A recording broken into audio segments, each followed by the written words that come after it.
Voilà ce que Paul déclarait déjà il y a plus de 2000 ans. Sache que dans les derniers jours, il y aura des temps difficiles. C'est 2 Timothée 3, si vous pouvez lire avec moi. Sache que dans les derniers jours, il y aura des temps difficiles. Et nous remarquons que les temps difficiles sont devant nous.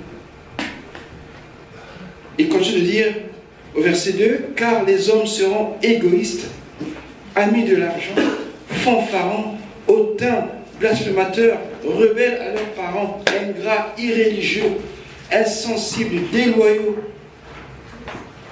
On aurait dit qu'il était juste à côté.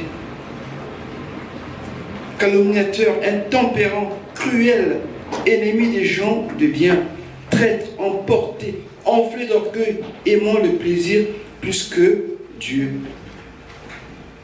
Voilà le constat du monde. Il est sans appel. Et regardez autour de vous ce qui se passe. Quelle cruauté parmi les jeunes, la rébellion, et même les adultes, ennemis de Dieu. Ils aiment plus l'argent.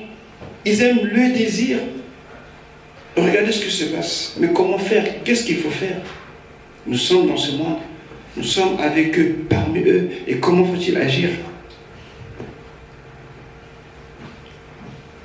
C'est très difficile et c'est très éprouvant, bien-aimés. Et aujourd'hui, nous vivons dans ce siècle présent,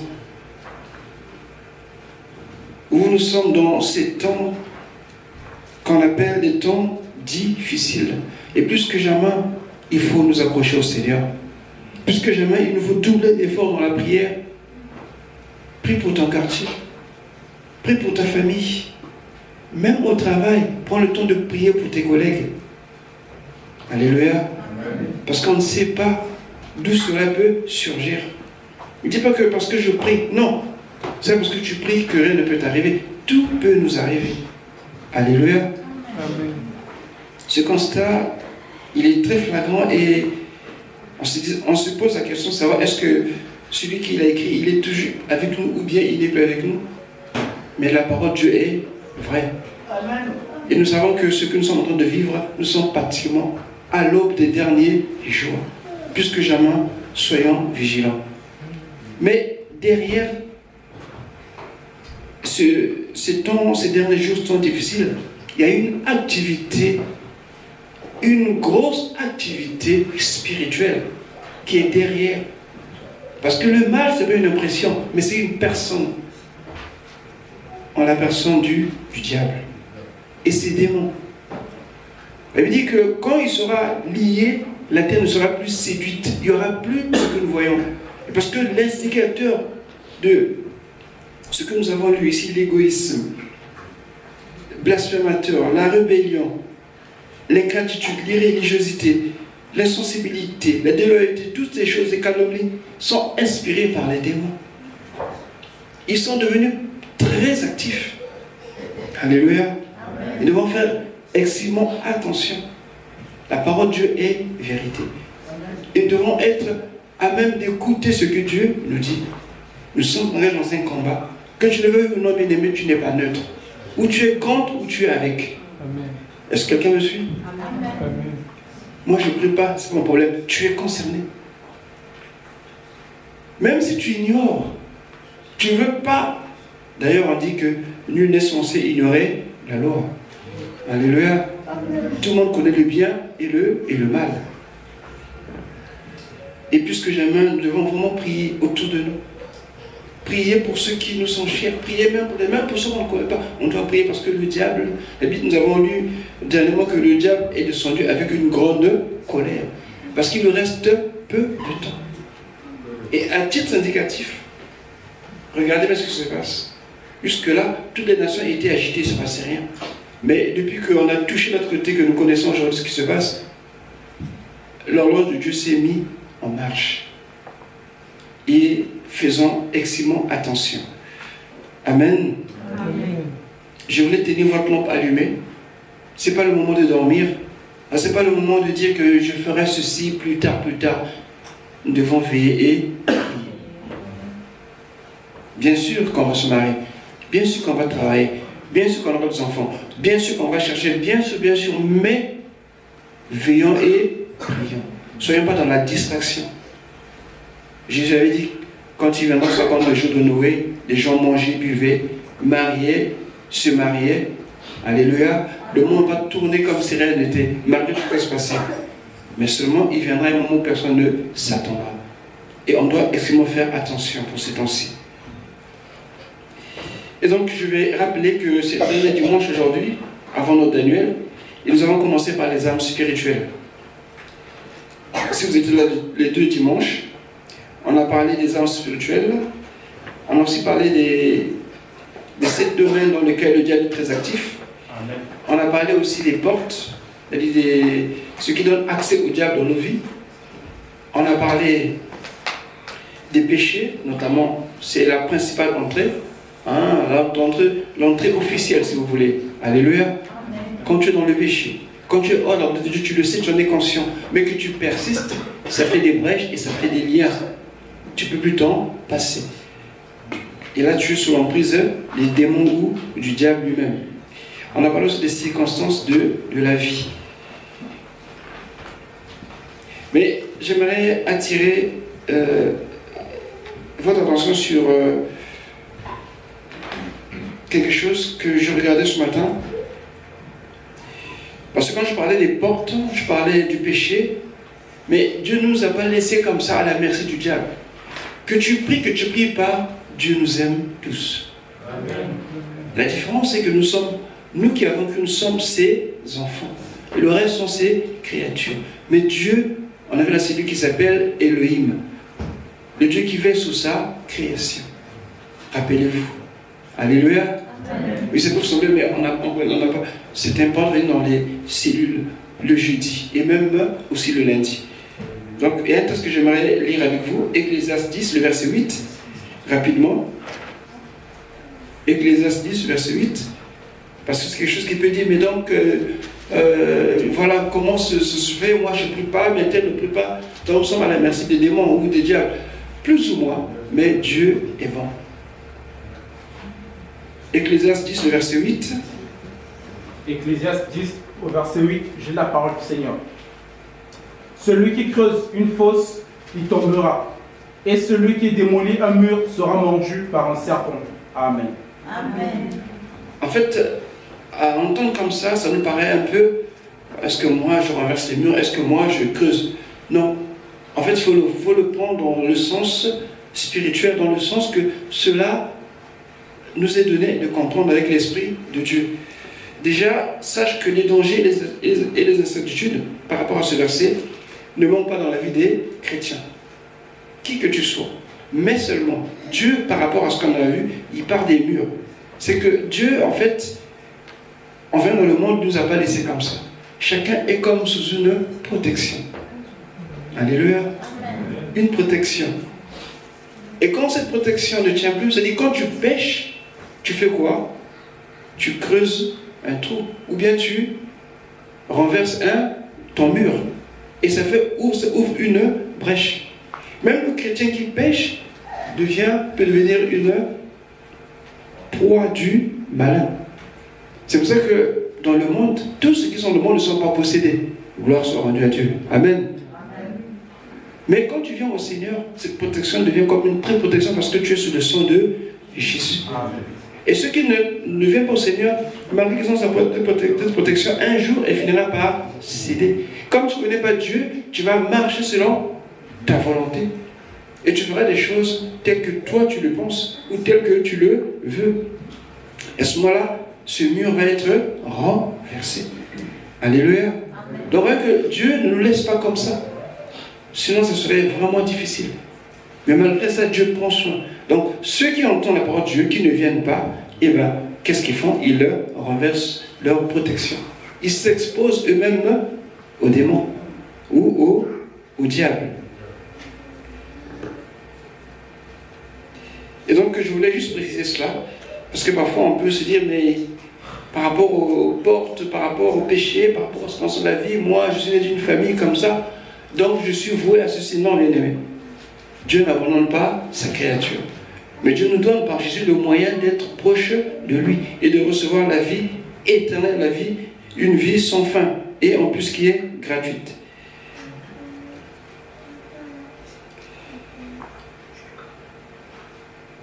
Bien, donc aujourd'hui, on va parler des 7 étapes de la délivrance. Amen. Amen. Pour ceux qui notent, c'est très bien. Il y a aussi Ephésiens 4, le verset 27, qui nous est proposé par rapport à Ecclésiaste 18. Ephésiens 4, 27. Ephésiens 4, 27, je la parole du Seigneur. Et ne laissez aucune place au diable. Amen. C'est clair. De ne pas laisser une place au diable. Pourquoi? Parce qu'il rôde. Quand ta vie, en tout cas, tu n'es pas conforme à sa volonté ni à sa parole, ton mur est fissuré.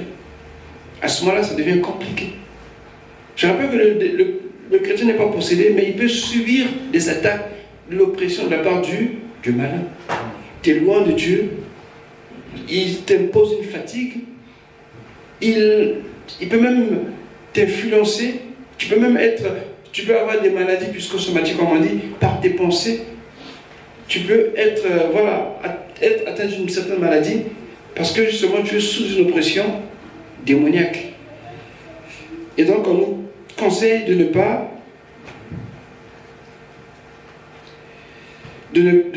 pas donner accès au diable.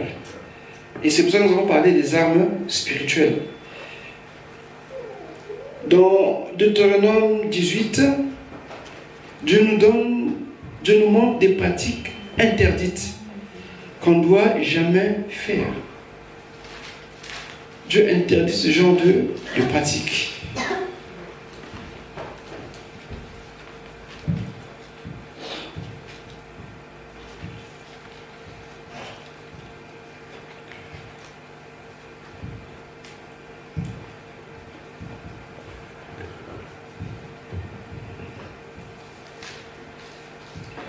Donc le verset 10 dit qu'on ne trouve chez toi personne qui fasse passer son fils ou sa fille par le feu, et personne qui exerce le métier de devin, d'astrologue, d'augure, de magicien. L'astrologie, ce sont les astres, ceux qui sont abonnés au magazine avec l'horoscope. D'autres chrétiens sont attachés à ces choses-là. Mais c'est des brèches. C'est des choses que Dieu a en horreur. On nous parle aussi d'augures. Ce sont ceux qui essaient de lire des présages pour donner des pronostics ou bien dire des choses de l'avenir, du concernant. Et on nous parle aussi de devins. On nous parle des magiciens qui ont des pratiques occultes ou de sorcellerie. Toutes ces choses aujourd'hui sont courantes dans le monde. Ça semble être normal. Mais Dieu interdit ce genre de pratiques.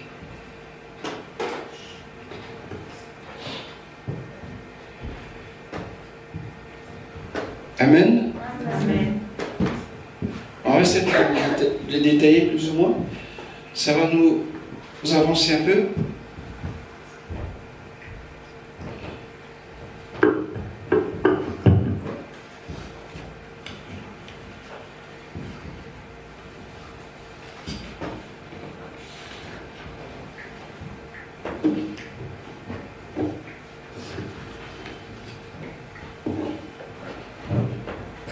Donc, ce qu'on a dit dans Deutéronome 18, avec le verset 10, le devin, c'est des personnes qui prétendent avoir le don de divination.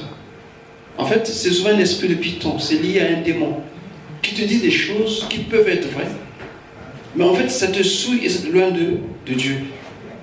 Parfois, dans vous avez des petits prospectus, ils mettent des noms, des téléphones, appelez pour vous donner votre avenir ou bien vous dire des bonnes choses en vous concernant. Amen. Je ne sais pas si vous en avez trouvé déjà, c'est démoniaque. Ce n'est pas de Dieu. Ce sont des pratiques que Dieu a en horreur. Donc, je parlais aussi de l'astrologie. Consulter les astres pour établir des prédictions. L'augure, ceux qui observent des signes, soit des vols d'oiseaux, soit des chants d'oiseaux, et par rapport à ce qu'ils voient, ce qu'ils entendent, ils tirent des présages. Nous avons aussi le magicien. C'est ceux qui s'adonnent à la sorcellerie, à la prestidigitation. Ils font des passes de tours, des passe-passe, des tours comme ça. Vous voyez souvent dans les cirques, il y a des gens qui font ce genre de choses avec un chapeau, ils sortent tout ce qu'ils veulent. Mais quand vous voyez, ça semble être quelque chose de bien. Mais attention parce que derrière, il y a des esprits qui gèrent ça. Alléluia. Ils peuvent être habiles dans ce qu'ils font, mais vous voyez que juste ce qu'ils veulent vous montrer. Donc faisons attention. Ne soyons pas, friands de ces choses-là. Parce que l'inspiration n'est pas de Dieu. Rappelez-vous qu'en Égypte, les magiciens, ils ont fait pareil avec Moïse. Ils ont sorti des petits serpents. Mais le serpent de Moïse a fini par les avaler. Amen. Amen. Donc le diable aussi peut faire des choses pour nous étonner. Il y a aussi l'enchanteur. Celui-là, il emploie des formules magiques ou incantatoires. Il fait des incantations. Nous avons aussi le spirit, ceux qui entrent en contact avec des morts. Il y a plusieurs manières. Parfois, c'est des planches Ouija. C'est un jeu qui était pratiquement dans les années 80, très en vogue, mais qui a tendance à disparaître. Parfois, c'est autour des tables tournantes. Il y a quelque chose comme ça là. Soit disant, ils rentrent en contact avec des morts. Et c'est très courant, ce genre de choses. Et vous faites facilement attention à cela. Il y a aussi les trans hypnotiques. Mais ça, ce n'est pas de Dieu toutes ces choses. Je vous donnerai des versets plus tard. Pour ceux qui sont dans les cellules, j'en ferai des exemplaires, je donnerai à vos responsables de cellules, ils vont vous les donner. Et il y a aussi ceux qui font ce qu'on appelle les teaseurs ou les teaseuses de bonne aventure. Souvent ce sont les gitans, mais il n'y a pas que les gitans. Il y en a aussi, amen, qui savent se cacher et qui vous disent que non, viens, je te dis ta vie. Et généralement, les gens aiment ça. Comment je serai demain, comment je serai mon mari, ma femme, ainsi de suite. Tout ça nous met au contact avec les démons, parce que derrière, c'est eux qui gèrent cela. Il y a aussi le nécromancien. Celui-là, lui, il prétend interroger les morts. On a vu un exemple dans 1 Samuel, je pense. Mais c'est des pratiques qui sont très dangereuses. En réalité, il n'y a pas de contact avec les démons et un enfant de Dieu. Et cette partie-là est un peu compliquée à expliquer. Ici, je peux le faire. Mais c'est mieux un jeudi. Si tu es là, tu peux me poser la question. Amen. Mais sache que c'est interdit. Dieu interdit ces choses-là. Et ensuite, il y a la chiromancie ou la chiromancie. Ceux qui lisent la vie ou le futur par rapport aux traces de café, les marques de café. Je ne sais pas si vous en connaissez, si vous avez déjà vu. Il y a aussi ceux qui le font avec les cartes à jouer, notamment le jeu de tarot. C'est un jeu qui est d'inspiration démoniaque. Rien qu'à voir même les figures qu'il y a sur ces cartes, je ne sais pas si vous l'avez déjà vu, c'est terrifiant. Faisons attention. Il y a aussi ceux qui provoquent des hallucinations. Il y en a qui prophétisent sous effet des drogues. Il y a d'autres églises, enfin d'autres religions qui prient avec une bonne dose d'alcool. Il faut bien s'énivrer avant. Soit ils se droguent aussi avant. C'est un peu rare ici, mais aux États-Unis, il y en a beaucoup. Et ils arrivent dans un certain état d'hypnose. Ils commencent à dire des choses, soit disant que c'est Dieu qui parle ou bien un ange. Ça, c'est une abomination devant le Seigneur. Il y a aussi l'ensorcellement.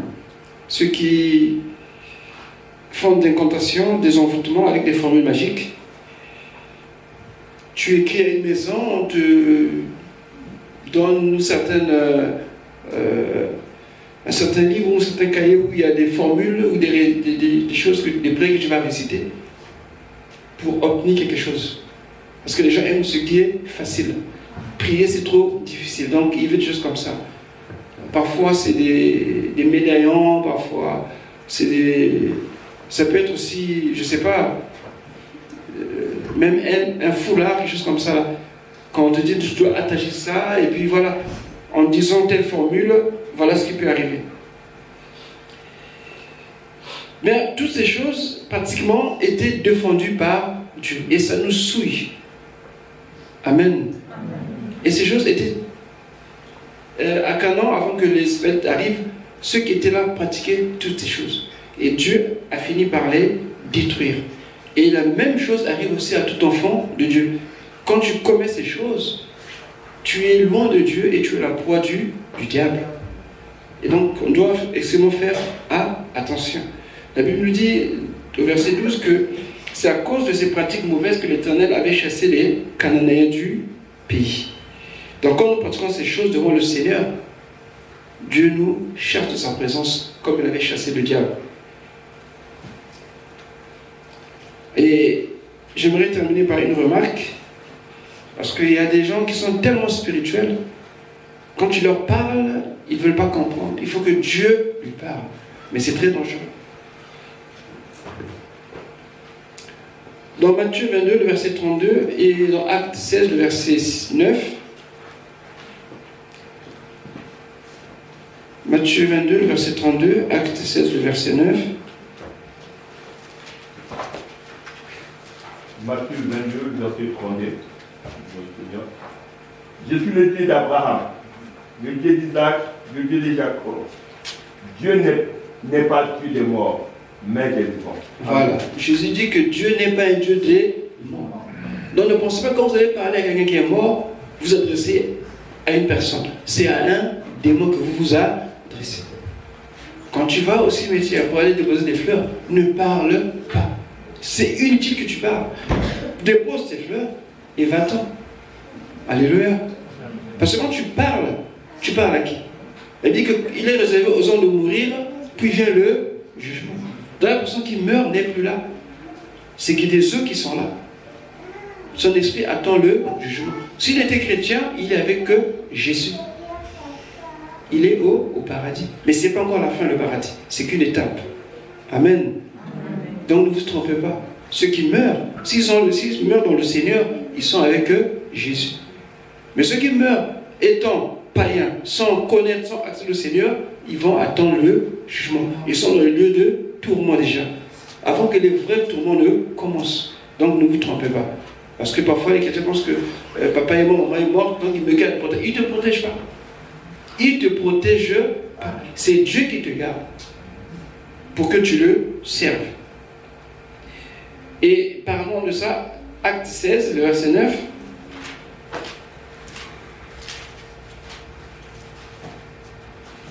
Acte 16, au verset 9, j'ai la parole du Seigneur. Pendant la nuit, Paul eut une vision.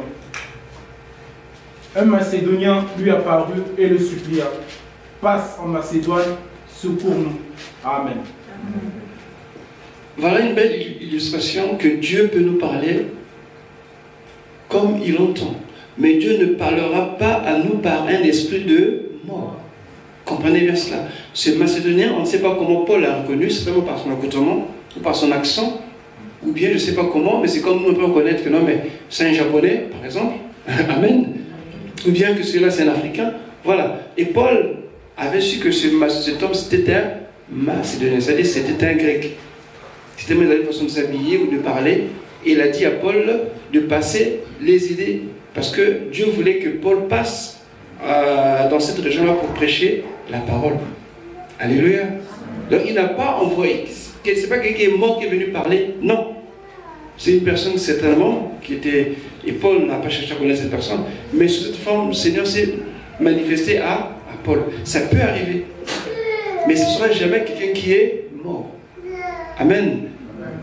Quelqu'un qui est mort permet de dire que viens nous aider, viens, va faire ceci, bien aimé, attention aux esprits séducteurs. Quand quelqu'un est mort, quand tu es chrétien, tu dis, mais de quel droit tu me parles? Toi, tu es déjà mort. Parce que entre les morts et les vivants, il n'y a pas de contact. Refusez toute forme de contact. Même si tu aimais cette personne, quand elle est morte, elle est morte. Si elle vient te parler, ce n'est pas cette personne, mais c'est un démon qui te parle. N'oublie jamais cela. Et après, tu auras des conséquences. Le fait d'entendre cette voix-là, tu te déconnectes de la grâce de Dieu et tu es une proie des démons. Parfois, ça peut t'emmener à une incrédulité. Luc 16. Ce que je voulais vraiment insister sur ça parce que, voilà, nous sommes dans ces temps, dans ces derniers temps où on va nous présenter des bonnes choses. Mais moi aussi je prie, mais nous prions tous. Mais Dieu est le même. Tu peux faire ça. Bien-aimé, attention. La parole de Dieu doit être notre lumière. On ne doit pas faire des choses en dehors de la parole du Seigneur. Si elle n'est pas confirmée, il faut te méfier ou dire non.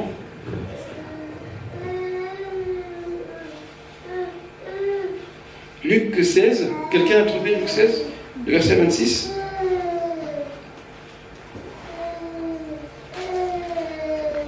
Luc 16, 26, je lis la parole du Seigneur.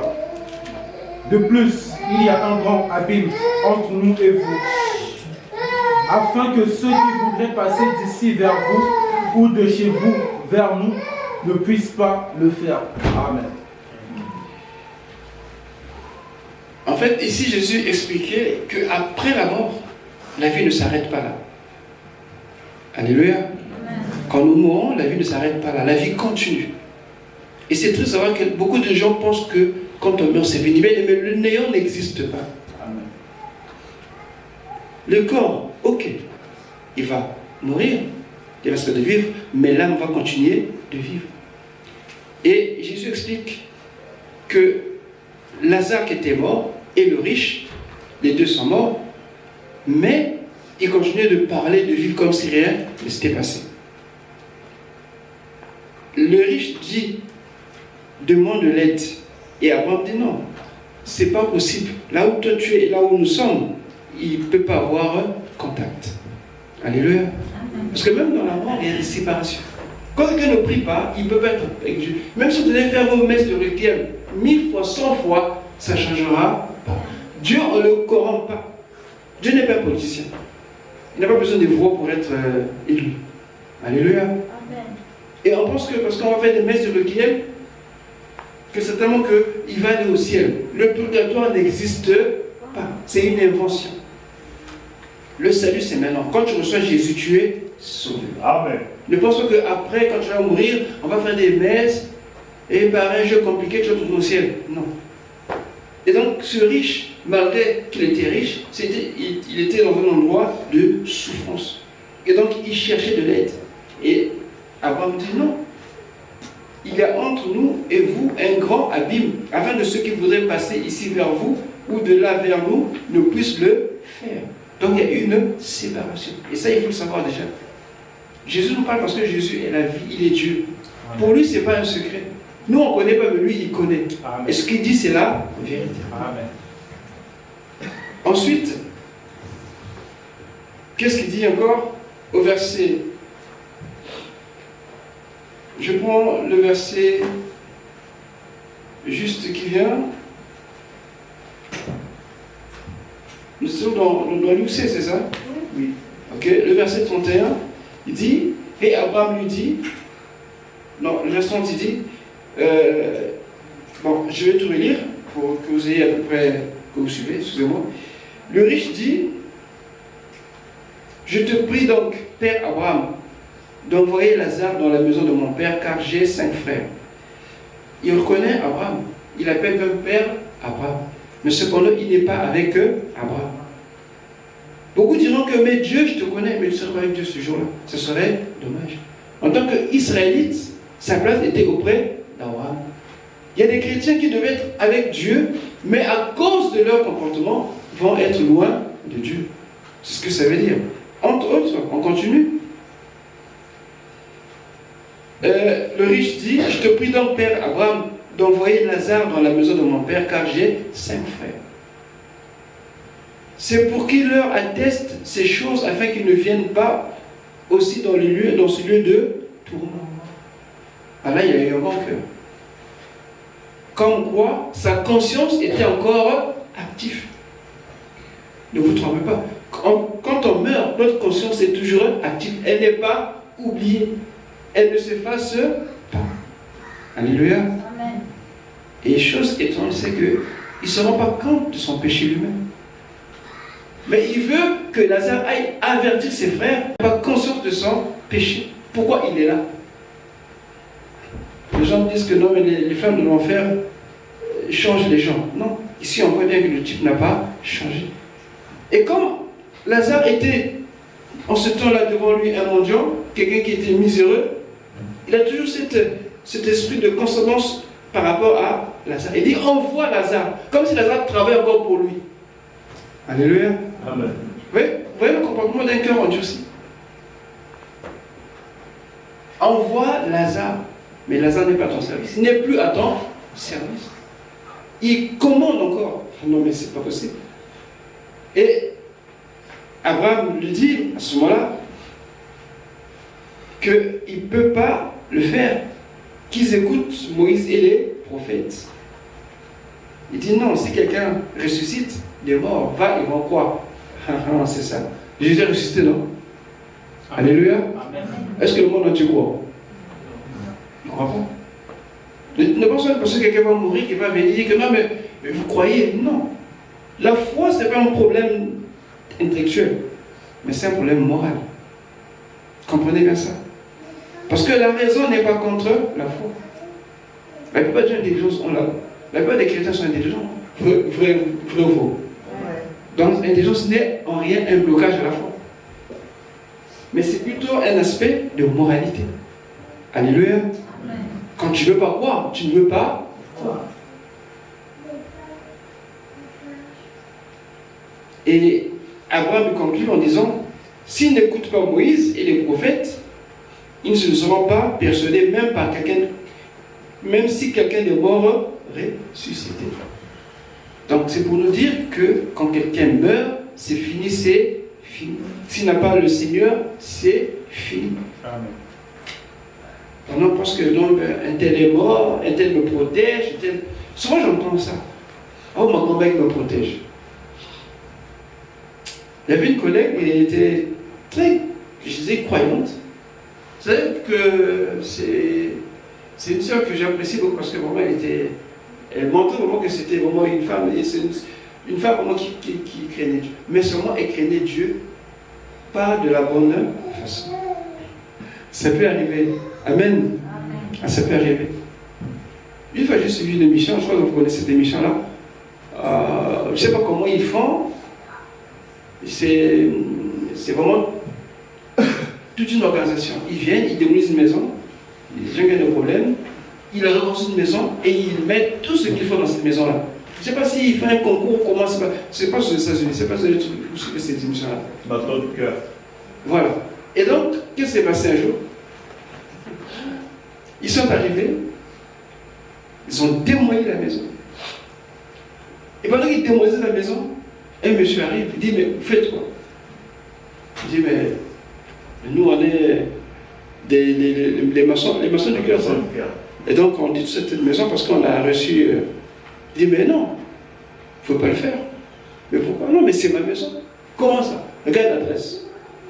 La même adresse, mais sauf que là où il y avait le point, il y avait une virgule. Donc du coup, les types se sont donnés à cœur joie, mais seulement ce n'était pas la bonne adresse.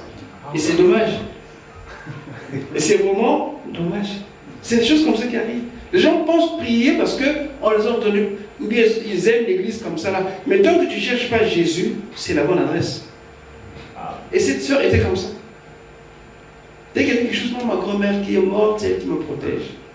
Et j'avais du mal à faire comprendre que ta grand-mère, si elle priait, gloire soit rendue à Dieu, mais toi tu as besoin de Jésus. Et de dire que si ta grand-mère ne peut pas aller en enfer, je crois que là, elle devait même plus parler. Amen. Parce que les gens sont tellement attachés à la famille, c'est pas mauvais. Mais tant qu'il n'y a pas Jésus dans la famille, ça ne sert à rien. Donc voilà un peu ce que je voulais dire concernant les pratiques occultes qui parfois peuvent être présentées sous une bonne forme, mais qu'on doit toujours discerner, parce que le diable aussi se transforme en ange de lumière. Et il vient pour séduire, il vient pour tromper. Il ne vient pas comme ça, mais il a ses façons, il a ses manières. Et il sait comment aussi nous approcher pour nous séduire. Donc, pour la délivrance, nous avons 7 étapes. Si du moins, tu peux les respecter. Ça peut être une délivrance assistée ou bien une auto-délivrance. Le résultat est le même. La seule condition, c'est ta foi. Alléluia. Oui, le résultat est la même. Qu'elle soit l'autodélivrance de toi-même, qu'elle soit quand tu assistes par les autres, pratiquement, c'est le même cheminement. Donc la première étape, c'est, on peut écrire ça, c'est l'honnêteté. C'est important d'être honnête. C'est-à-dire, ne cache pas un péché. Alléluia. Il y en a parfois qui cachent. Il veut tout dire, mais il y a des choses qu'il ne veut pas dire. Tant que tu ne dis pas, tant que tu ne dénonces pas, ça ne marche pas. Parce que tout péché non confessé ouvre ou donne des droits aux démons. Alléluia. C'est aussi simple. Parce que c'est son domaine. C'est pas si vous comprenez. Si aujourd'hui, tu conduis par exemple, le feu est rouge et tu passes, le policier là, qu'est-ce qu'il fait? Il va t'arrêter. Même sur ton permis, il va t'arrêter. Parce que tu as enfreint la loi. C'est pareil pour les choses de l'esprit. Quand tu as un péché que tu gardes, que tu gères, tu n'es pas honnête avec Dieu, avec toi-même pour l'avouer, eh bien, les démons ont droit sur toi. Et comme on dit que ça ouvre des portes, des brèches dans ta vie. Donc, première étape, il faut être honnête avec soi-même et devant Dieu. Deuxième étape, Jacques 4,6 nous dit de nous humilier devant Dieu. C'est-à-dire avaler toute espèce de hauteur ou d'orgueil. Dieu résiste aux orgueilleux. Il fait grâce aux simples. Quand tu t'abaisses, Dieu t'élève. Mais quand tu es comme ça, Dieu... Et parfois on a du mal à accepter qu'on est des pécheurs. Il y en a qui n'arrivent pas à accepter leur péché. Qui ne veulent pas voir ça en face. Et dès qu'on touche, aïe, aïe, il ne fallait pas toucher, ça fait mal. Et qu'est-ce qu'on fait? Parfois on réagit avec violence. Ou bien on se retracte. Mais il faut être humble, accepter aussi la correction. Accepter que oui, je connais ça, je l'ai fait, je l'avoue. Parce que quand tu reconnais, quand tu t'humilies, Dieu t'élève toujours. Et l'humilité souvent va à l'encontre de notre moi. Parce que notre moi, c'est notre moi, on connaît. Amen. Amen. Parce que l'humilité brise le moi. Et le moi n'aime pas qu'on le brise. Beaucoup de chrétiens se disent humbles. Mais il y a des choses dans leur vie qu'il ne faut pas toucher. Dès que vous touchez, c'est compliqué. C'est très compliqué. Mais si tu n'arrives pas, regarde à Jésus qui était Dieu, qui a pris la forme d'un serviteur. On peut s'aider aussi les uns les autres en regardant notre attitude. Alléluia. Parce que l'humilité, c'est une valeur, c'est une vertu que Dieu approuve. Troisième étape, le psaume 51, qui est très célèbre et nous connaissons, c'est la repentance. C'est quoi la repentance? C'est un sentiment de vif et sincère regret vis-à-vis du péché. Oh, j'aurais pas dû le faire. Oh Seigneur, mais qu'est-ce que j'ai fait? Non pas seulement des paroles, mais que ce soit profond dans ton cœur. Et que tu ne le refasses plus. Tu te détournes. Parce que si tu le refais, ça veut dire que tu as fait exprès, tu as fait semblant.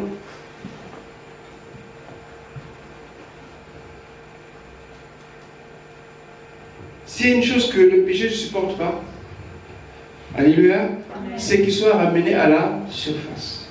Tant qu'il est dans les ténèbres cachées, tant que tu le mets bien dans ta poche là, Tant qu'il est au chaud là, non, il n'a pas peur. Mais dès que tu le sors et que les gens le voient, il perd sa puissance. Il perd son influence. C'est pour ça qu'il est toujours bien de le confesser. Quand je le dis et de vive voix, quand tu entends te le dire toi-même, ça te rassure. Je viens ici, dis bon, j'étais voleur, mais Jésus vient dans ma vie, il m'a transformé, je ne suis plus voleur. J'étais adultère, mais Jésus vient dans ma vie, je ne suis plus adultère. J'étais ceci, mais aujourd'hui, voilà ce que je suis devenu. Je bénis le Seigneur. Mais le diable ne va pas te laisser. Un jour, 2 jours, 1 mois, 3 mois, il vient frapper. L'adultère va venir. Tu vas voir le bel homme, la belle femme, l'avantage un peu comme avec Joseph. Et le cœur va commencer, mais personne ne te voit, non? Tu es tout seul. Mais Dieu, il est au ciel, il ne te voit peut-être pas. Alléluia. Amen. Et ce Dieu va te dire, mais Obed, tu avais confessé publiquement. Tu avais dit que tu ne faisais plus ça. Ah oui, j'avais dit. Mais ici, je suis tout seul. Il dit, maintenant, souviens-toi. L'église avait prié pour toi. Jésus était là ce jour-là. Alléluia. Amen. Et il y a ce combat intérieur. Mais tu vas dire que le fait que tu l'aies publiquement avoué, et la question va dire, mais si tu es tombé, est-ce que tu vas encore le confesser? Je ne pense pas. Alors autant mieux ne pas le faire. Ou encore si tu le fais, tu vas plus confesser et ça devient un lien par lequel le diable va t'attraper. Alléluia. Amen. Si je vous ai parlé de l'exemple des colons, si vous vous rappelez, qui était là, ça fait longtemps. Amen. Il y avait un monsieur qui travaillait dans une petite fabrique de chaussettes pour femmes. Il a l'habitude de prendre 2 ou 3 paires pour sa femme. Ce qui ne savait pas que c'était pas bien. Alléluia. Et un jour, il va être surpris par le contremaître. Je ne sais pas s'il faut l'appeler contremaître, mais c'était son supérieur. Il dit, écoute, je te fais rien, mais je dis pas ça au patron. Tu sais que je t'aime bien. Mais seulement, à la fin du mois, tu me donneras 25% de ton salaire. Sinon, je vais te dénoncer et puis les conséquences, tu les... Il dit, ah non, j'accepte. Et chaque mois, 25, 30, 40, ça commençait à faire trop. Et le monsieur rentrait chez lui avec sa paye, tout malheureux. Ça me dit, mais chérie, qu'est-ce qui ne va pas? Ah non, ça va. Mais chaque fois, c'était... Et ce jour-là, c'est dit, bon, trop, c'est trop. Il est parti voir le patron. Il dit, chef, j'ai volé l'entreprise. Ah bon? Pourquoi? Qu'est-ce qui ne va pas? Il dit, voilà, c'est ce que je faisais. Et ça me fait mal, mais je vais tout avouer. Donc si je veux m'envoyer, tu peux le faire. Mais vraiment, je reconnais, mais je ne le ferai plus. Elle dit, bon, c'est bien, mais tu es brave. Tu peux retourner travailler. Je verrai ton problème après. Il est parti travailler, mais attendez la fin de l'heure pour voir la sanction. Le patron est passé devant lui sans rien dire. Il dit, à demain, il est revenu demain travailler, c'est pareil. 1 semaine, 1 mois. Et à la fin du mois, son salaire est tombé. Et à côté, il y avait le contremaître qui était là, le superviseur. Il attendait là. Viens, passe. Le type, il arrive, il dit, oui, je passe, mais je passe aussi, je ne m'arrête plus. Il dit, comment ça tu passes, tu t'arrêtes plus? Il dit, mais toi et moi, on avait un deal. On a 45% de ton salaire. Parce que le patron dans son bureau, hein. Donc déjà là, si tu ne le fais pas, moi je vais le voir. J'ai qu'à ouvrir la porte. Il dit, tu peux aller ouvrir la porte, ça me dit plus. Alléluia. Et ce monsieur, il ne comprenait pas. Et parce qu'il avait avoué au patron qu'il volait avant. Et le patron ne l'avait pas donné. Et croyez-vous que cet homme l'avait encore volé? Non. C'est comme ça quand on confesse un péché publiquement, on a la force de résister à ce péché. Tant qu'on le cajole, on le garde. Un peu de haine, un peu de rancune, un peu de nervosité, mais c'est pas méchant, ça passe. Oui, ça passe. Mais après, ça va devenir gros comme une montagne. Et ce serait dangereux. Parce qu'un autre monsieur, lui, par contre, ce n'était pas le cas. Lui, c'était à l'enlèvement. Il rêve dans un sommeil, il rêve comme ça. C'est Jésus. Il entend le son de la trompette. Il voyait les gens partir au ciel. Il dit, ils sont enlèvement, je vais partir. Et effectivement, il est parti. Et il arrive au-dessus comme ça, une force le ramène par-dessus terre. Il comprend pas. Mais comment cette chose? C'est encore de son volet un peu comme ce combat. Il arrive, ça le ramène. 2 fois. Il dit, mais comment ça, moi, j'arrive pas à partir? Il dit, mais regarde autour de toi, regarde comme cela, il a vu quoi? Une chaussette. Donc, il partait et ça le ramenait. Parce qu'il n'avait pas avoué son péché. Alléluia. Amen. Donc, quand on sera enlevé, s'il y a des péchés qui sont là, c'est pas parce que Dieu ne veut pas, c'est parce que ces péchés-là vont te réclamer. Parce que quand on ne confesse pas, le diable, le démon a un droit dans ta vie. Dès que je le sais, je te le dis. Donc la repentance, c'est important. Amen. Amen. Et 4e étape, Matthieu 6, 14 à 15. Si on peut lire aussi, sinon on peut passer. 4e étape, Matthieu 6, 14 à 15, c'est le pardon. Pardonner les autres. Ne pas garder rancune ni la haine. Je te pardonne, mais je n'oublie pas. Oui, c'est normal, parce qu'on a une mémoire. Mais ça ne veut pas dire que tu ne considères plus la personne comme avant. Il faut que tu arrives à dépasser ces choses-là. Alléluia. Matthieu 6, 14 à 15. Matthieu 6, 14 à 15, je lis la parole du Seigneur. Si vous pardonnez aux hommes leurs fautes, votre Père céleste vous pardonnera aussi. Mais si vous ne pardonnez pas aux hommes, votre Père ne vous pardonnera pas non plus vos fautes. Amen. En fait, ce n'est pas Dieu le problème. Si tu veux que Dieu te pardonne, toi aussi, pardonne. Comme tu pardonnes, Dieu te pardonne. Si tu ne pardonnes pas Dieu, il ne va pas te pardonner. Et je te dis que dans le couple, s'il n'y a pas le pardon, je crois que vous êtes trompés. Alléluia. Amen. Le ciment du couple, c'est le pardon. Et à côté du pardon, il faut mettre l'humilité. Amen. Alléluia. Amen. Et même dans nos rapports entre frères et sœurs, qu'on le veuille ou pas, on ne s'apprécie pas tous de la même manière. C'est naturel. Alléluia. C'est comme ça. Même si on a beau chanter, on a beau prier pour l'amour, on s'aime, mais c'est pas pareil pour tout le monde. Ça fait un peu mal. Mais parce qu'il y a un problème d'affinité, un problème de connaissance, de relation, je ne sais pas, il y a beaucoup de choses, mais ça ne veut pas dire qu'on se déteste. Ça veut dire que je peux être, ou bien Jean et Jacques, voilà, ils sont bien ensemble, que lorsque Pierre est avec eux, par exemple. Alléluia. Mais n'empêche que si Pierre veut rendre service à Jean, il peut le rendre service ou bien à Jacques. Mais c'est vrai qu'on me dit qu'ils doivent marcher ensemble. Voilà, c'est des choses comme ça là qui existent, mais on doit faire avec. Alléluia. Amen. Donc, pardonner, c'est important. Pardonne aux autres, toi aussi on te pardonne. Parce que si tu n'as jamais fait ce qui est mal, à ce moment-là, je ne peux pas pardonner. Mais ce que tu peux faire mal, eh bien, que le pardon ne soit pas loin de toi. Parce que tu auras besoin aussi qu'on te pardonne. C'est comme un effet miroir. Si tu regardes dans la glace, tel que tu es, c'est pareil avec le Seigneur. Donc le pardon c'est important. Dans l'Église, on a besoin de se pardonner. Parce que toute l'œuvre de Jésus, c'était le pardon qu'il a manifesté à la croix. Sans ce pardon, on n'aurait ni le Saint-Esprit, ni la rédemption, ni les grâces que nous avons. Tout était parti par ce pardon. Alléluia. Amen. Que le Seigneur soit béni. Amen.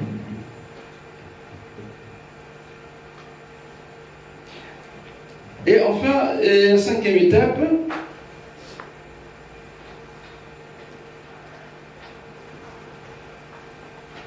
nous avons la prière.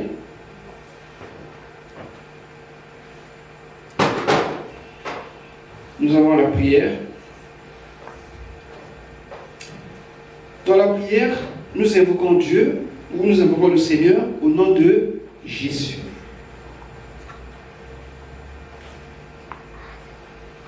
Joël 2, 32. Romains 10, 9 à 13.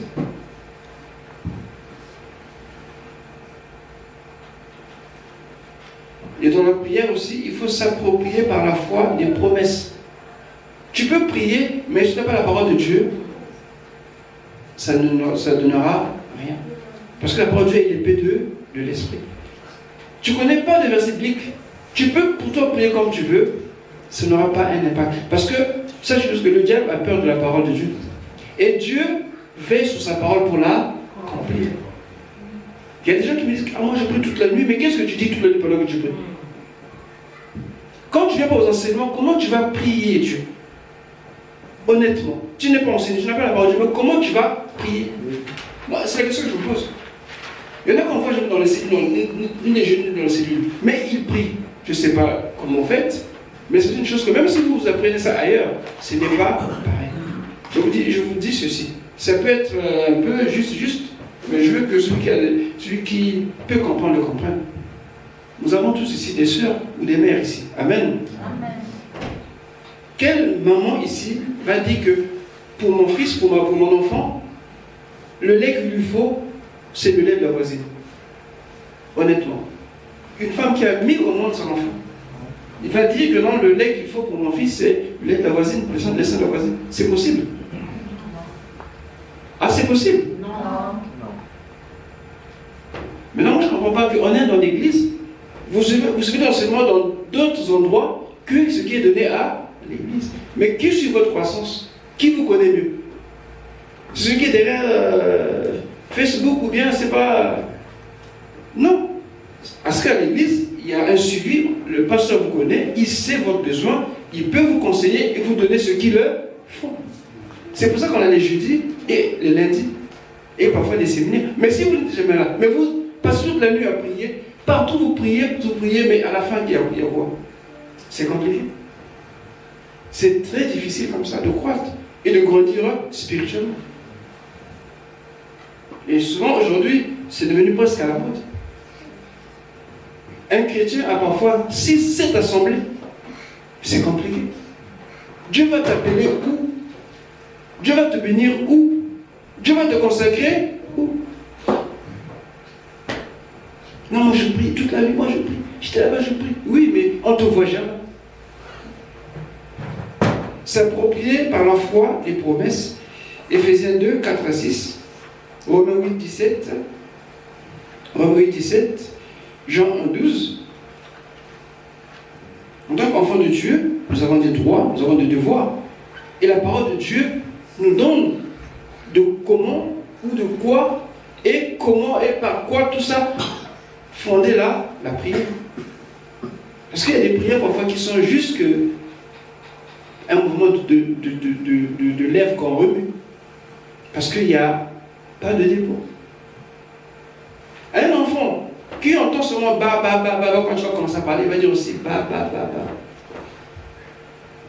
Le vocabulaire est fourni, le langage est épais quand il est enrichi de plusieurs côtés.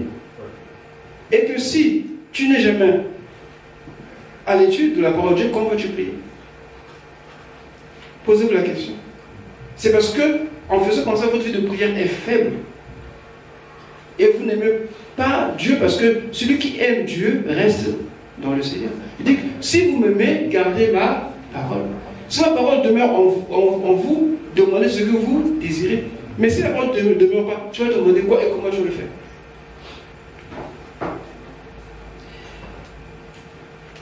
Sixième étape,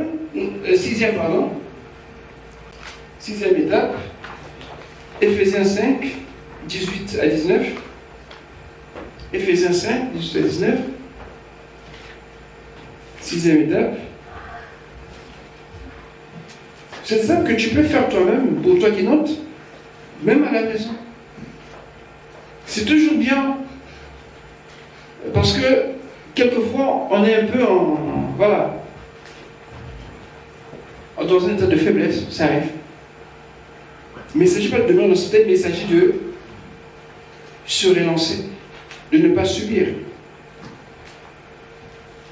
Éphésiens 5, 18 à 19. Éphésiens 5, 18 à 19, j'ai la parole du Seigneur.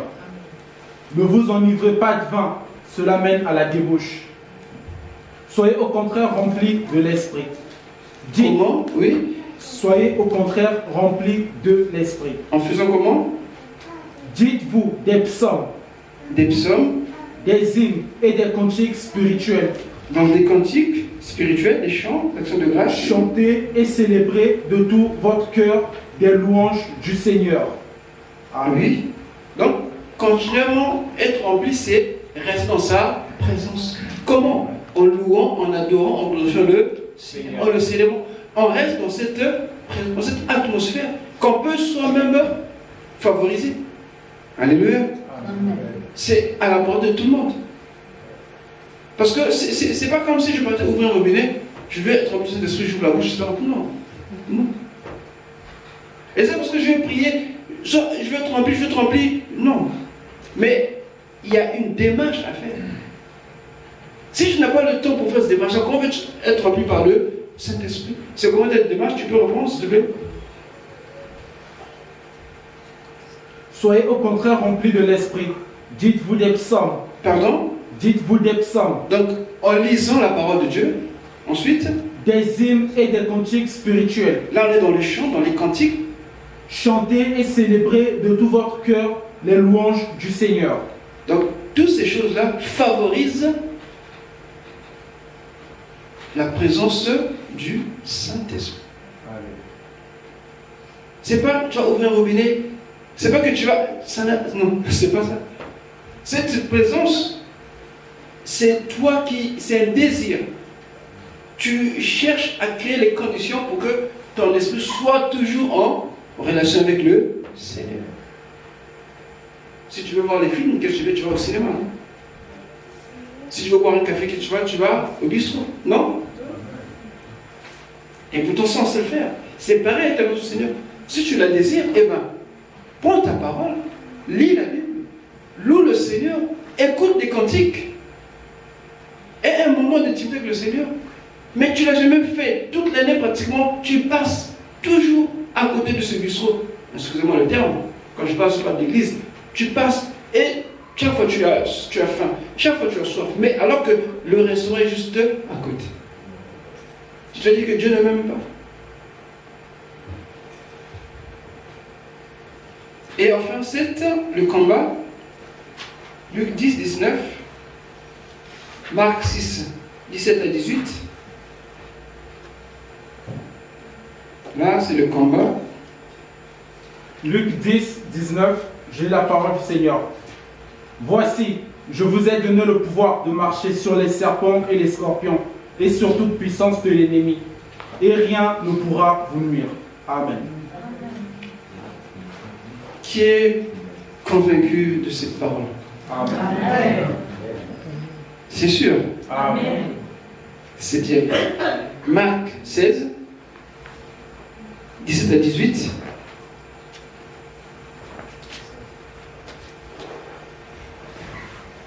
Marc 16, 17 à 18, je lis la parole du Seigneur. Voici les signes qui accompagneront ceux qui auront cru. En mon nom, ils pourront chasser des démons, parler de nouvelles langues, attraper des serpents, et s'ils boivent des breuvages mortels, celui-ci ne leur fera aucun mal. Ils poseront les mains sur les malades et ceux-ci seront guéris. Amen. Amen. J'ai entendu, ils ont dit quoi? Ils pourront, c'est ça? Amen. Amen. Je pourrais faire cette version-là. Parce qu'ils pourront. Vous voyez ce que ça veut dire? Ils pourront peut-être ou pas. Amen. Non, il n'y a pas de doute. Quand Jésus parle, il n'y a pas de doute. Il a suffi qu'il parle pour que la tempête s'arrête. Jésus ne négocie pas avec les démons. Encore moins le diable. Amen. Alléluia. Amen. Jésus dit ceci. Voici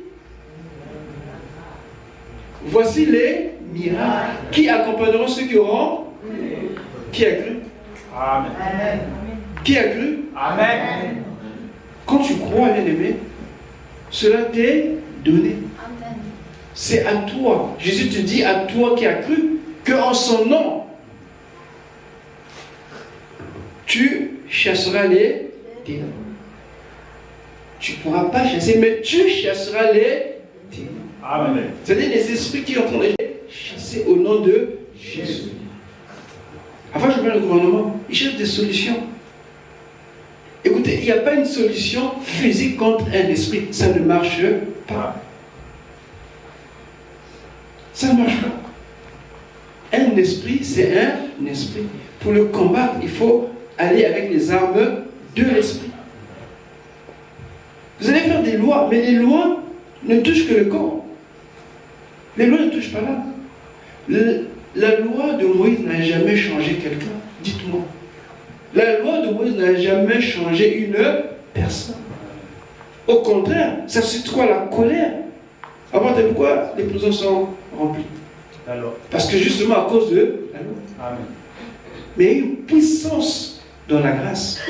Il y a une puissance de Dieu dans la grâce. Et c'est ça, en fait. Tout ce qu'on peut prendre comme loi, comme résolution, n'a fait que le corps. Mais le corps, lui, ce n'est pas son affaire. Parce que tant que l'âme n'est pas touchée, et c'est là le problème de ce siècle. Et le diable sait, il est conscient. Il envoie ces démons à l'assaut de la jeunesse, même des adultes. Chaque fois on entend des cas de viol, disparition. Il a des enfants qui deviennent des meurtriers. À moins de 20 ans, 17 ans, tu es. Mais c'est pas possible. Mais parce que derrière, nous avons qu'il y a une force terrible. Les démons sont à l'œuvre. Ne vous trompez pas, ce n'est pas un hasard. Il sait qu'il a peu de temps. Et il doit détruire, amener avec lui le maximum de personnes en enfer. Et quand on les met quelque part dans des prisons, c'est un endroit où le diable domine. Je vais vous dire une chose. Dans nos prisons, il n'est pas permis de prêcher la parole de Dieu. Non. On peut juste assister, juste accompagner des conseils. Mais on ne donne pas la chance de prêcher la parole de Dieu. Aux États-Unis, par contre, même s'il y a beaucoup de... Mais là-bas, on donne aux pasteurs ou aux évêques un temps pour eux, la parole de Dieu. De donner des Bibles, par exemple, ou d'organiser des manifestations où les gens... Et c'est pourquoi, parfois, dans ces prisons-là, les gens sont touchés. C'est vrai que quand quelqu'un est en prison, il réfléchit, il prend conscience de sa vie. Et c'est là que Dieu peut toucher, sauver quelques... C'est compliqué. Et quand ils sortent, qu'est-ce qu'ils font? C'est le mot fétiche. La récidive. Non? Mais pourquoi les libérer? Mais il veut libérer la personne qui n'est pas consciente de son péché. Le regret est naturel, mais la repentance est spirituelle. Et ça, ils ne le savent pas. Alléluia. Notre société a besoin de Dieu. Plus que jamais, elle a besoin de Dieu. Mais elle ne veut pas entendre. Elle ne veut pas voir. C'est pour ça que l'Église doit prier. Chaque fois que nous prions pour la nation bien-aimée, nous avançons avec le Seigneur. Amen. Et nous devons prier pour la nation. Prier pour nos familles. Prier pour tout ce qui nous sont nous. Parce que le diable est descendu avec une grande colère. Et plus que jamais, il a lâché des hordes de démons partout. Partout. Toutes les familles sur la terre aujourd'hui sont bousculées. Je ne sais pas si ça ne concerne pas gloire au Seigneur, mais toutes les familles sur la terre ont des problèmes. Plus ou moins. Personne n'est épargné.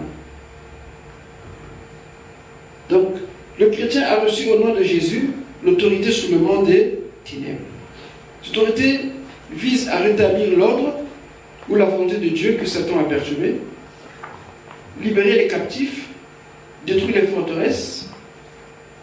Et c'est cette autorité-là que nous avons au nom de Jésus. On doit avoir peur d'utiliser. Il faut l'utiliser. Et 2 Corinthiens 10, je termine par là. 2 Corinthiens 10, 3 à 4. 2 Corinthiens 10, 3 à 4, je lis la parole du Seigneur. Si en effet nous vivons dans la réalité humaine, nous ne combattons pas de façon purement humaine. En effet, les armes avec lesquelles nous combattons ne sont pas humaines, mais elles sont puissantes grâce à Dieu pour renverser des forteresses. Amen. Et si nous sommes en plein dans une opposition spirituelle. Mais ne faut pas d'abord ça par rapport à un tel. Non. Commence d'abord par Amen. C'est très important de savoir. Parce qu'il est facile de voir la paille dans l'œil de ton Voisin. Ah oui. Parfois ce verset, on dit parfois dans ce sens-là. Mais les forteresses dont on nous parle ici, les raisonnements quant à la connaissance de Dieu, parfois c'est des choses que toi et moi on fait face tous les jours. Parfois pour obéir à un ordre que Dieu donne dans l'église, tu raisonnes, tu réfléchis, tu calcules. Tu vas sous toutes les coutures pour ne pas le faire. Mais c'est une forteresse. Tu as une forteresse dans ton cœur, dans tes pensées, qui s'élève au-dessus de la connaissance de Christ. Alléluia. C'est des choses comme ça que parfois nous gérons. Et nous avons du mal à nous déterminer. On va dans le combat spirituel, mais nous-mêmes on a des forteresses érigées dans nos pensées, dans nos cœurs. Et ça reste là. Ce sont des bastions qui nous tiennent là dans la captivité. Alléluia. Quand on va faire, on va dire, on va faire ceci, toi tu raisonnes. Pourquoi? Est-ce que je dois le faire? De toutes les façons, je n'irai pas. Les autres diront, ils vont le faire. Non. Tu dois renverser ce raisonnement. Tu dois renverser cette logique dans ton cœur, dans tes pensées. Et la parole de Dieu que tu as au nom de Jésus te permet de résister, de ramener. Parce que nos pensées, parfois, ce sont des pensées qui sont dans le sens de la rébellion. Tout ce qui est de Dieu, généralement, c'est pour l'autre, je pense. Soi-même, on ne se voit toujours pas souvent. Mais c'est plutôt pour l'autre, peut-être que c'est tel. Je prends un exemple. On va louer le Seigneur. Ok, on va se lever. Alors moi, je ne vais pas trop bouger. Pourquoi? Dieu voit le cœur. Alléluia. Bon, on va faire ceci. On va porter. Alors moi, je préfère faire ceci que ça. De toute façon, là-bas, ça ne me concerne pas. Moi, c'est ce qui me concerne. Dieu a dit, on va le faire. Tous sans exception. Mais il y a toujours quelque chose qui vient pour dire que non. Mais tu peux aussi faire comme ceci. En fait, il y a le raisonnement. Il y a cette pensée qui se lève contre la pensée de Christ dans ta vie, dans ton cœur. Et même des choses qui étaient accessibles, pour toi, ça devient un problème. Et parce qu'il y a une rébellion sous-jacente dans ton cœur, dans ton esprit, quelque part. Et l'ordre de pensée doit être ramené captif à l'obéissance de Christ. Ce genre de pensée, parfois, nous gère. Et voilà, on est là avec, on le fait avec, on s'occupe des autres au nom de Jésus. Mais toi-même, tu as des forteresses. Toi-même, tu as des pensées qui s'élèvent contre Christ dans ton cœur. Dans les domaines, dans beaucoup de domaines. Que ce soit la prière, que ce soit le retraite, que ce soit les séminaires, tu t'opposes toujours, tu raisonnes toujours. Sans compter la dîme et les offrandes, encore c'est là, c'est encore plus compliqué. Là, pour moi, c'est des châteaux forts. Alléluia.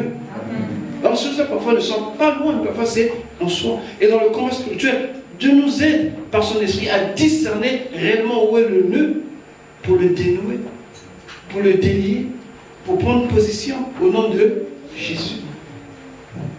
Et donc, les 7 étapes, une fois que c'est respecté, même chez toi, tu peux te lever et commencer à prier. Amen. Amen. Donc, on va s'arrêter là. On verra aux démonstrations durant le jeûne. Mais j'avais juste voulu parler des 7 étapes de la délivrance.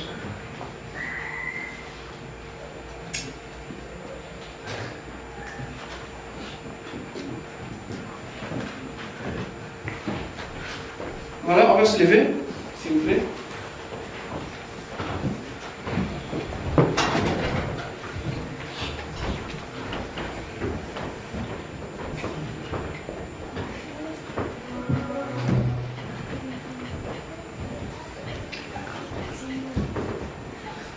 La première chose que je vais demander de faire, c'est simplement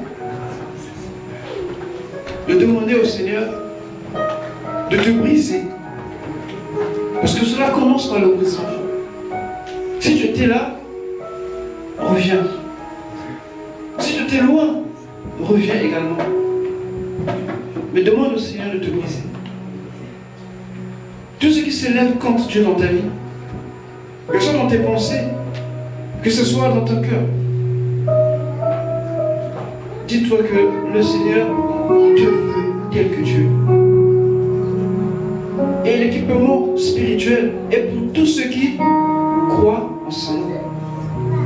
Dans Romains 13, on nous dit que la nuit est avancée, le jour est proche. Et dépouillons-nous donc des œuvres des ténèbres pour nous revêtir des armes de lumière. Donc un dépouillement est nécessaire pour que Dieu puisse nous équiper, pour que Dieu puisse t'équiper. Te dépouiller, ça part du brisement. Comment tu pensais avant, comment tu pensais les choses avant, dis au Seigneur de mettre la jauge à un niveau correct. Pas plus ou moins, mais que Dieu mette le niveau qu'il faut pour ta vie. Amen. Amen. Je te laisse prier, mes amis. Tu connais bien ta vie.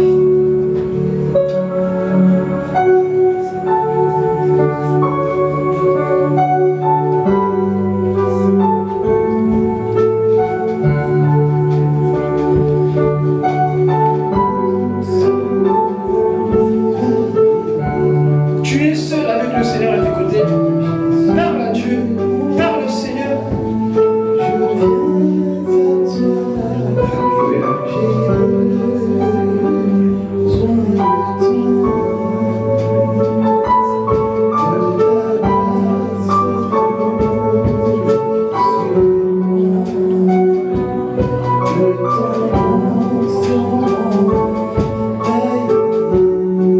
Demande au Seigneur de te briser, de te dépouiller, de la faire te dépouiller.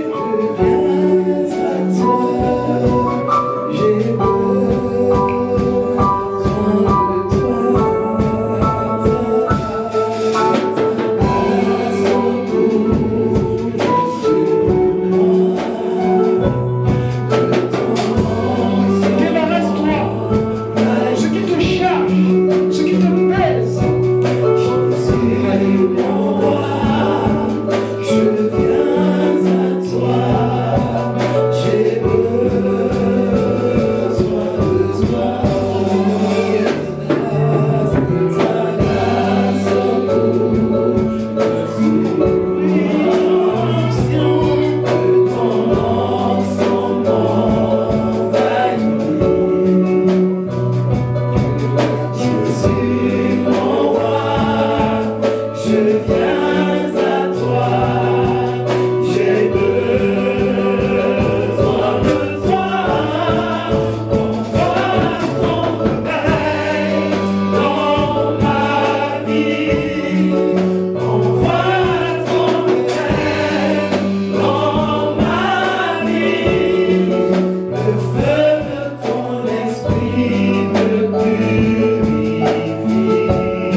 Pour toi, que le Seigneur t'aide à te démarquer de cette génération.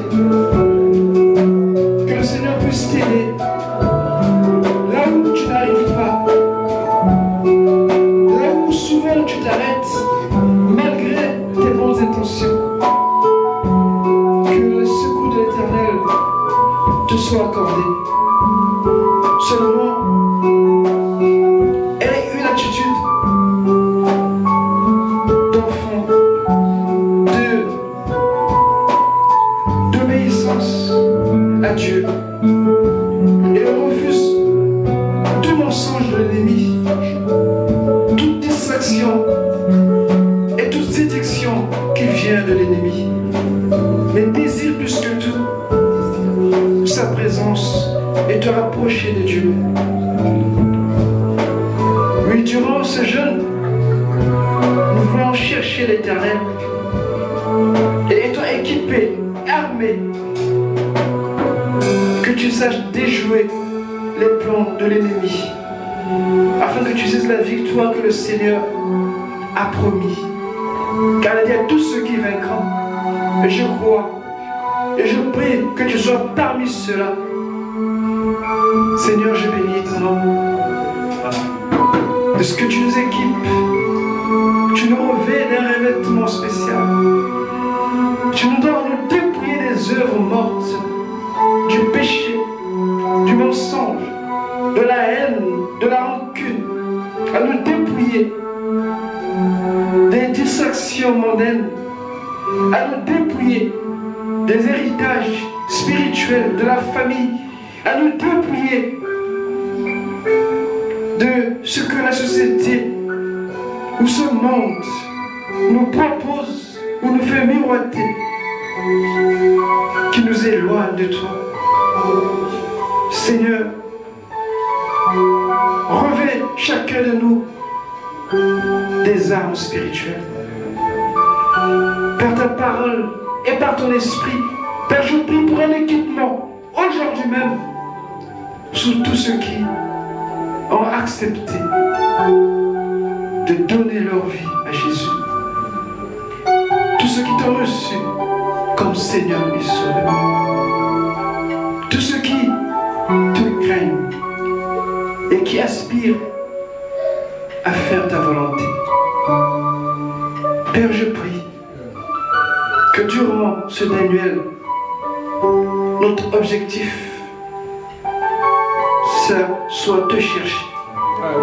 Et nous croyons te trouver pour une victoire totale et complète. Dans le nom de Jésus. Sois béni. Amen. Que Dieu nous bénisse.